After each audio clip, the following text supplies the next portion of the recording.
Bonjour à tous, bienvenue dans Échecs et Maths. Cette semaine, nous vous présenterons les principaux événements du printemps. Nous reviendrons ensuite sur l'actualité internationale avec le championnat du monde par équipe. Enfin, dans notre rubrique tactique, nous verrons un joli piège d'ouverture.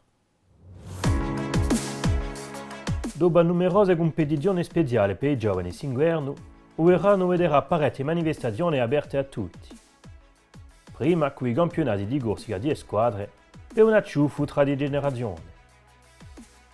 Squadre di tutti i soci isolani proveranno a contrariare a sopremazia o a stiaccia. Verrà dopo tempo di avvenimenti internazionali, come il tradizionale match di Portivecchio. Centinaia di giovani disputano il campionato scolare e a tempo assistono a un spettacolo sfarante a ogni edizione.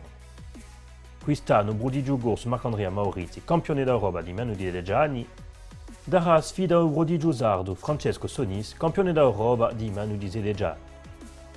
L'Open internazionale di Valagna permette di nuovo a giocatori di tutti i livelli di confrontarsi a gran maestri internazionali.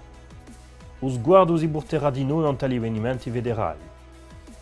Dopo di già a due titoli di campioni di Francia UNSS di Gulegi e di LJ, ottenuti da Giraud e giocante di Casabianca di Bastia, si può ospitare altre prove al mese d'aprile, all'occasione dei campionati di Francia di giovani in IR.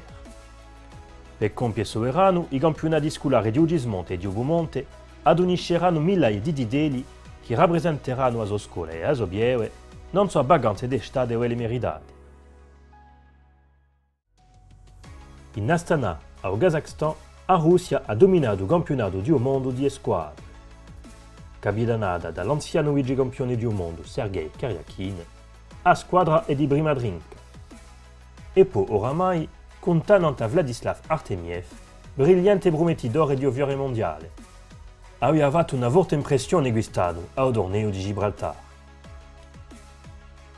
A Ghina, campione olimpica in titolo, si contenta di terza piazza.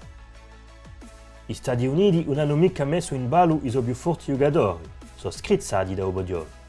Sono gli inglesi che ne hanno approfittato. Pigliano la seconda piazza.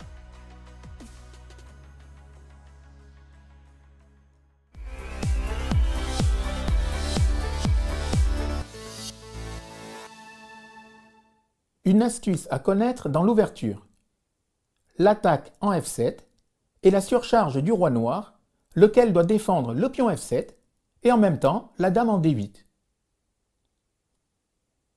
Dans cette position, les blancs ont un coup très fort. Pion E4 en E5. Si les noirs prennent le pion, alors les blancs jouent et gagnent. Voyez-vous comment? Fou prend F7, échec. Roi prend fou. Et les blancs gagnent la dame. Bien vu. Regardons une partie jouée par Julien Morison lors du stage du pôle compétition à Sahavadieu. E4, C5, B4, un sacrifice de pion pour ouvrir les lignes. Les noirs ne prennent pas et défendent leur pion. Pion prend, cavalier C3, fou B7, tour B1 attaque le fou. Fou C6, fou C4, D6, D4, une forte attaque au centre. Pion prend pion, dame prend pion, cavalier F6. Maintenant, les blancs ont un coup très puissant. Pion E4 en E5. Les noirs prennent le pion blanc, mais ce coup est perdant pour eux. À vous de jouer.